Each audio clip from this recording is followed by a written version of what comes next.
नमस्कार। आज हम बात करने वाले हैं एक ऐसे अंदरूनी दुश्मन की जो शायद हमारी तरक्की की राह का सबसे बड़ा रोड़ा है। ये दुश्मन बाहर नहीं, हमारे अंदर ही है। हमारा अहम, हमारा ईगो। और इसे गहराई से समझने के लिए हम रायन हॉलिडे की किताब ईगो इज द एनिमी पर एक खास चर्चा करेंगे। ये किताब ना इतिहास और दर्शन से उदाहरण लेकर हमें दिखाती है कि कैसे ये अहम हमें हर कदम पर नुकसान पहुंचा सकता है। बिल्कुल। और ये किताब सिर्फ अहम की पहचान नहीं कराती, बल्कि जिंदगी के 3 अहम पड़ावों पर जब हम कुछ हासिल करने की कोशिश में है, जिसे किताब एस्पिरेशन कहती है, जब हम कामयाब हो जाते हैं यानी सक्सेस, और जब हम नाकाम होते हैं फेलियर, इन तीनों ही स्टेजेस में अहम से कैसे लड़ा जाए, उसे काबू में कैसे रखा जाए, इसके तरीके भी बताती है। तो आज जर कोशिश यही रहेगी कि इस किताब से वो अहम बातें और स्ट्रैटेजीज निकालें जो हमें इस अहम के फंदे से बचा सकें। बिल्कुल। तो चलिए शुरू करते पहले पड़ाव से। जब हम कुछ बड़ा करने का सपना देख रहे होते हैं, कुछ बनना चाहते हैं, किताब कहती है अहम का मतलब है खुद को जरूरत से ज्यादा बड़ा समझना, है ना? ये शुरुआत में कैसे भटकाता है? देखिए, अहम सबसे पहले तो हमें सीखने से रोकता है। हमें लगता है अरे हमें तो सब पता है। किताब में ना जनरल विलियम शर्मन का उदाहरण है, अमेरिकन सिविल वॉर के। हाँ, मैंने पढ़ा है उनके बारे में। उनका करियर धीरे धीरे आगे बढ़ा, मतलब असल काम के बेसिस पर, नेपोलियन की तरह एकदम तेज नहीं। और पता है, उन्होंने शुरू में एक बड़ी जिम्मेदारी लेने से मना कर दिया था। अच्छा, क्यों? उन्हें लगा वो तैयार नहीं है अभी। ये विनम्रता है, अहम के बिल्कुल उलट, जो हमें बिना तैयारी के ही आगे धकेल देता है। ये बात तो है। अक्सर लगता है बस बड़ी बड़ी बातें करो, प्लान बनाओ, काफी है। किताब शायद इससे सहमत नहीं है। बिल्कुल नहीं। अपटन सिंक्लेयर का उदाहरण देखिए। गवर्नर बनने से पहले ही किताब लिख दी कि वो कैसे जीतेंगे। और फिर हार गए। हाँ, बातें करना आसान है बॉस, असल काम मुश्किल है। किताब सोशल मीडिया के दिखावे और खोखली बातों के खतरे भी बताती है। असल काम तो अक्सर चुपचाप होता है। किताब होने और करने में भी फर्क बताती है। इसका क्या मतलब है? ये बड़ा इंटरेस्टिंग लगा मुझे। हाँ, जॉन बॉयड एक मिलिट्री स्ट्रेटेजिस्ट थे। वो पूछते थे, क्या तुम कोई बनना चाहते हो? मतलब पद, पहचान, शायद समझौते करके, या कुछ करना चाहते हो? मतलब अपने काम से फर्क लाना, पहचान मिले न मिले। अहम हमें बनने की ओर खींचता है, नाम कमाने की ओर, जबकि असल मकसद करना होना चाहिए। सही बात है। और इसी से जुड़ा है शायद लगातार सीखते रहने का आइडिया। हाँ, हमेशा स्टूडेंट बने रहना। ये अहम को काबू में रखने का एक बहुत मजबूत तरीका है। मेटालिका के गिटारिस्ट किर्क हैमिट का उदाहरण है। इतनी शोहरत मिली, फिर भी अपने गुरु जो सेट्रियानी से सीखते रहे। कमाल है। क्योंकि उन्हें पता था सीखना कभी खत्म नहीं होता। ये सोचना कि मुझे सब आता है, ये अहम का सबसे खतरनाक रूप है। वो एमएमए फाइटर फ्रैंक शैमरॉक का प्लस माइनस इक्वल सिस्टम भी यही है। हाँ, वो क्या था? मतलब अपने आसपास हमेशा कोई ऐसा रखो जिससे सीख सको, प्लस जिसे सिखा सको, माइनस, और जो तुम्हें टक्कर दे, इक्वल। वाह, ये बढ़िया सिस्टम है। ज्ञान का दिखावा नहीं, असल ज्ञान जरूरी है। आजकल पैशन पर बहुत जोर है। Follow your passion. किताब इसे लेकर भी सावधान करती है। क्यों? हाँ, किताब कहती है कि सिर्फ बेलगाम पैशन, मतलब बिना सोचे समझे का उत्साह काफी नहीं है। ये अक्सर अनुशासन और मकसद का एक घटिया विकल्प बन जाता है।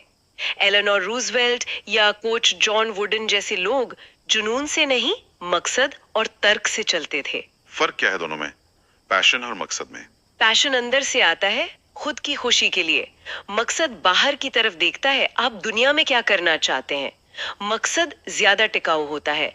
जुनून तो भड़क के बुझ भी सकता है। एक और कॉन्सेप्ट है कैनवस स्ट्रैटेजी। ये थोड़ा अजीब नहीं लगता कि दूसरों को आगे बढ़ाने से हम कैसे आगे बढ़ेंगे? हाँ, सुनने में लगता है, पर ये चापलूसी नहीं है। एक्चुअली ये दूसरों के लिए रास्ता साफ करना है ताकि वो अच्छा काम कर सकें। जैसे फुटबॉल कोच बिल बेलिचिक थे। हाँ। वो ऐसे काम करते थे जो ग्लैमरस नहीं थे। घंटों गेम फिल्म देखना ताकि टीम जीते। जब आप दूसरों को सफल बनाते हैं तो आप सीखते हैं, रिश्ते बनते हैं, और अंत में अपने लिए भी रास्ता बनता है। इससे ना शुरुआत में अहम कम रहता है, क्रेडिट की भूख नहीं होती। और संयम, जाकी रॉबिन्सन वाला उदाहरण तो रोंगटे खड़े कर देता है, वो बेसबॉल में। बिल्कुल। वो पहले अफ्रीकन अमेरिकन थे मेजर लीग बेसबॉल में। उन्हें कितना नस्ली भेदभाव झेलना पड़ा, गालियां, धमकियां, लेकिन उन्होंने अविश्वसनीय संयम दिखाया। क्यों? एग्जैक्टली उन्हें पता था कि बड़े लक्ष्य के लिए ये अपमान सहना होगा। अहम तो कहता है लड़ो, जवाब दो, लेकिन संयम हमें लक्ष्य पर टिके रहने में मदद करता है। कभी कभी चुप रहना, नजरअंदाज करना ज्यादा बड़ी ताकत है। सही कहा। और अपने ही ख्यालों में खो जाना, अपनी ही महानता की कहानी गढ़ लेना, जनरल मैकुलेन की तरह। हाँ, वो भी एक बड़ा जाल है। मैकलीन सोचते थे कि वही अकेले हैं जो यूनियन को बचा सकते हैं, दुश्मन को बहुत बड़ा आंकते थे। नतीजा, वो फैसले ही नहीं ले पाए, अपनी ही बनाई कहानी में जी रहे थे। हमें अपने विचारों पर भी लगाम लगानी होगी, हकीकत देखनी होगी। जॉर्ज मार्शल डायरी नहीं लिखते थे इसी वजह से। अच्छा, क्यों? ताकि वो अपने एक्शन को बाद में सही साबित करने की कोशिश ना करें, वर्तमान में रहें। और शुरुआती गर्व मतलब थोड़ी सी कामयाबी पर ही फूल जाना। हाँ, बेंजामिन फ्रैंकलिन वाली कहानी है ना, झुको झुको। गर्व हमें सीखने से रोकता है। हमें लगता है हमने बहुत कुछ कर लिया। चंगेज खान ने भी अपने बेटों को चिताया था क्या? कि गर्व को काबू करना जंगली शेर को वश में करने से ज्यादा मुश्किल है। वाह, तो अंत में बात फिर वहीं आ जाती है, काम काम और काम। बिल्कुल, सिर्फ आइडिया से कुछ नहीं होता। डेगास और मलारमे वाली बात, कविता शब्दों से बनती है, विचारों से नहीं। मतलब एक्शन। हेनरी फोर्ड ने कहा था, आप क्या करने वाले हैं, इस पर आपकी इज्जत नहीं बनती। राइट। बिल क्लिंटन के वो नोट कार्ड्स हों या डार्विन का सालों तक का काम, लगातार मेहनत ही असल चीज है। काम करके काबिल बनो, fake it till you make it नहीं। ठीक है, तो ये हुई आगे बढ़ने की कोशिश के दौरान अहम की चुनौतियां। अब आते हैं दूसरे पड़ाव पर, जब कामयाबी मिल जाती है। यहाँ अहम कैसे हमला करता है? ये तो और खतरनाक हो सकता है शायद। हाँ बिल्कुल, कामयाबी एक नशा है और अहम इस नशे को कई गुना बढ़ा देता है। हार्वर्ड ह्यूज का उदाहरण सबसे बड़ा सबक है। क्या टैलेंट था, शुरुआती कामयाबी भी मिली। हाँ, एविएटर, फिल्म मेकर। लेकिन फिर अहम हावी हो गए। हर चीज पर कंट्रोल की सनक, बेवजह का शक, पैरानोया, खुद को भगवान समझना।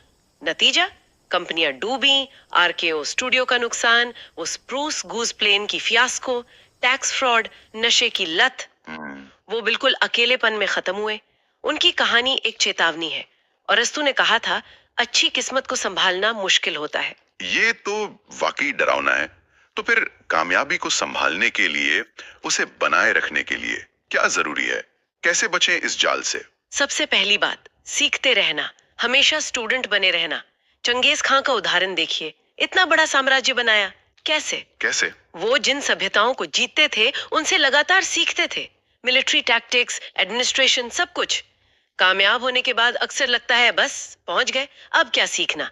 यही गलती है। जॉन व्हीलर का वो कोट याद आता है, जैसे जैसे ज्ञान का द्वीप बढ़ता है, अज्ञान का किनारा भी बढ़ता जाता है। बिल्कुल, विंटन मार्सलेस जैज म्यूजिशियन कहते हैं, विनम्रता सीखने देती है, अहंकारी आंखें बंद कर लेता है। सही बात है। और अपनी कामयाबी की कहानी गढ़ने से भी बचना चाहिए। मतलब ये कि सब मैंने किया, ये मेरी ग्रैंड योजना थी। हाँ, बिल वॉल्श, वो 49ers के कोच, टीम को बिल्कुल नीचे से उठाकर सुपर बोल चैंपियन बनाया। लेकिन वो कभी नहीं कहते थे कि ये सब उनकी पहले से सोची हुई योजना थी। वो स्टैंडर्ड ऑफ परफॉर्मेंस पर जोर देते थे, छोटी छोटी चीजों पर। अच्छा। जब हम अपनी कामयाबी की बड़ी बड़ी कहानियां बनाते हैं ना, तो अहम भूलता है और हम असलियत से कट जाते हैं। तथ्य कहानियों से ज्यादा मजबूत होते हैं। पॉल ग्राम कहते हैं, छोटे से शुरुआत करो, पहचान छोटी रखो। वही बात है।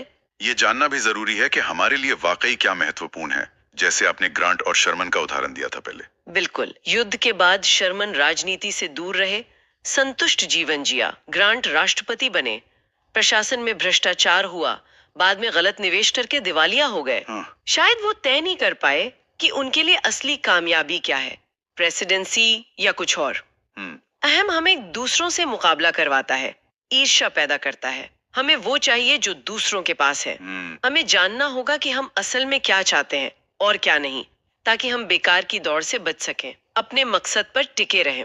और कामयाबी के साथ आने वाले वो भाव, हकदारी, कंट्रोल की इच्छा और शक, पैरानोया, इनसे कैसे निपटें? ये तीनों अहम के ही भाई बंधु हैं। जर्क्सीज का समुद्र को कोड़े मारना याद है? हाँ, इतिहास में पढ़ा था, क्योंकि उसके पुल टूट गए थे। हाँ, ये मूर्खतापूर्ण अहंकार और कंट्रोल की सनक है। जिन गुणों से कामयाबी मिलती है, ताकत, इच्छा शक्ति, वही बिगड़कर अहंकार, कंट्रोल फ्रीक बनना और शक में बदल सकते हैं। निक्सन का पतन भी इसी का उदाहरण है शायद। बिल्कुल। आइजनहावर का व्हाइट हाउस कितना ऑर्गेनाइज था, और दूसरी तरफ जॉन डिलोरियन की कार कंपनी बिल्कुल अराजक। फर्क मैनेजमेंट का था। हाँ, और सबसे बढ़कर सेल्फ मैनेजमेंट का। खुद को मैनेज करना, जिम्मेदारियां बांटना, भरोसा करना सीखना होगा। और ये डिजीज ऑफ मैं की बीमारी, ये क्या है? पैट राइली, बास्केटबॉल कोच, बताते हैं कि जीतने के बाद टीम में ये बीमारी फैलती है। हर खिलाड़ी सोचने लगता है, ये सब मेरी वजह से हुआ, मुझे ज्यादा क्रेडिट मिलना चाहिए, मुझे ज्यादा पैसे मिलने चाहिए। हाँ, ये तो देखा है टीम स्पोर्ट्स में। शार्क को भी, जॉर्डन और पिपिन के बीच भी तनाव हुआ था। एग्जैक्टली हम सोचने लगते हैं कि हम स्पेशल हैं। जॉर्ज मार्शल इसका अपवाद थे। द्वितीय विश्व युद्ध के हीरो।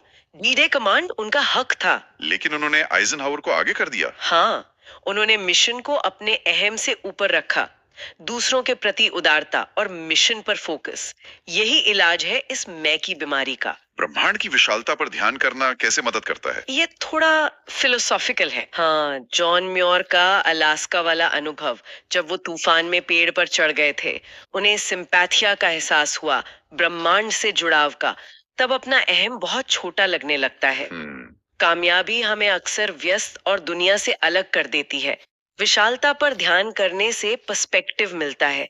हम खुद को एक बड़ी तस्वीर का हिस्सा महसूस करते हैं। नील डिग्रास टाइसन कहते हैं हम छोटे भी हैं और बड़े भी, क्योंकि हम ब्रह्मांड से जुड़े हैं। वो ही बात है। और आखिर में संयम या सोबराइटी, एंजेला मर्केल का उदाहरण। हाँ, मर्केल बिल्कुल शांत, संयम, तर्क संगत। वो दिखावे या करिश्मे पर यकीन नहीं करती। उनका वो किस्सा सुना है जब पुतिन ने मीटिंग में अपना कुत्ता छोड़ दिया था उन्हें डराने के लिए? हाँ, और वो बिल्कुल शांत रही। ये सोब्राइटी, ये संयम हमें कामयाबी के नशे में बहकने से रोकता है, हमें जमीन पर रखता है, सही फैसले लेने में मदद करता है। कामयाबी पचाने के लिए मजबूत मिजाज चाहिए बॉस। तो कामयाबी के दौर में अहम हमें अहंकारी, शक करने वाला, कंट्रोल फ्रीक और सीखने से रोकने वाला बना सकता है। अब चलते हैं तीसरे और आखिरी पड़ाव पर, नाकामी या असफलता। यहाँ अहम क्या गुल खिलाता है?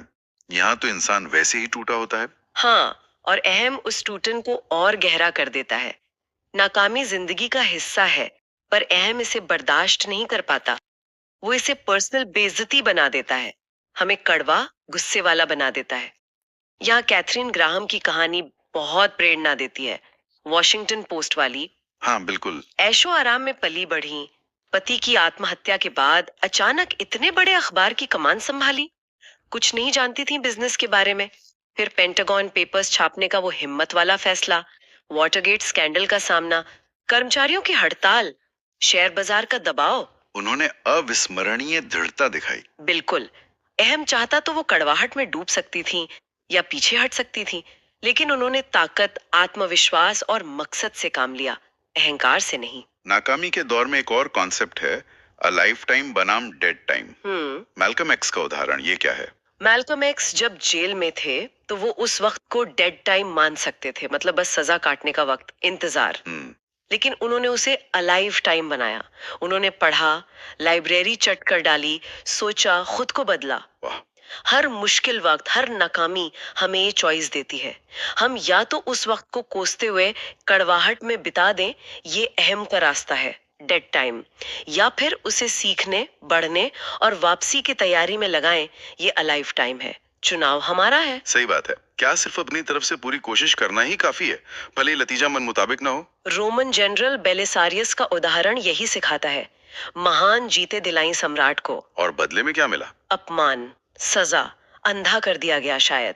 फिर भी उसने शिकायत नहीं की। क्यों? क्योंकि उसे पता था उसने अपना कर्तव्य निभाया, सही काम किया। हमें अपने अंदरूनी मानकों पर खरा उतरने से संतुष्टि मिलनी चाहिए। बाहरी नतीजों या तारीफों पर निर्भर नहीं रहना चाहिए।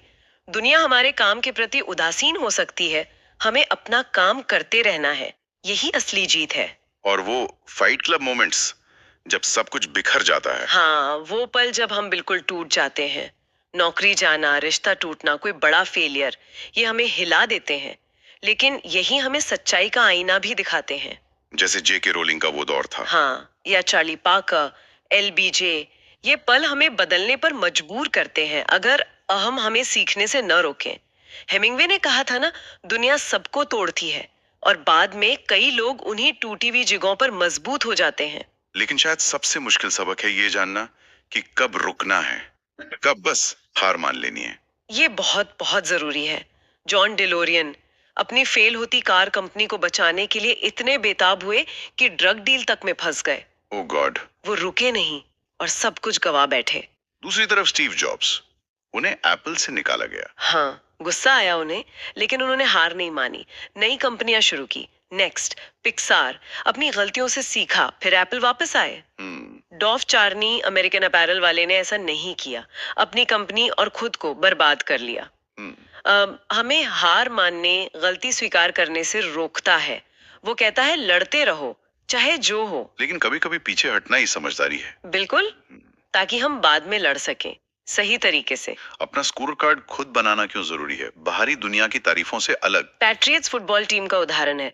उन्होंने टॉम ब्रेडी को छठे राउंड में चुना था, बाद में माना कि ये उनकी गलती थी, उन्हें पहले चुनना चाहिए था। लेकिन ब्रैडी तो महान बन गए। हाँ, नतीजा शानदार रहा, लेकिन वो अपनी प्रोसेस, अपने मानकों को देख रहे थे, बाहरी सफलता को नहीं। वॉरेन बफे से इनर स्कोर कार्ड कहते हैं, अपनी क्षमता और अपने मानकों के हिसाब से खुद को आंकना। ये बहुत इंटरेस्टिंग है। इससे हम लगातार बेहतर होने पर फोकस करते हैं, ना कि सिर्फ तारीफों पर। और आखिर में नफरत की जगह प्यार।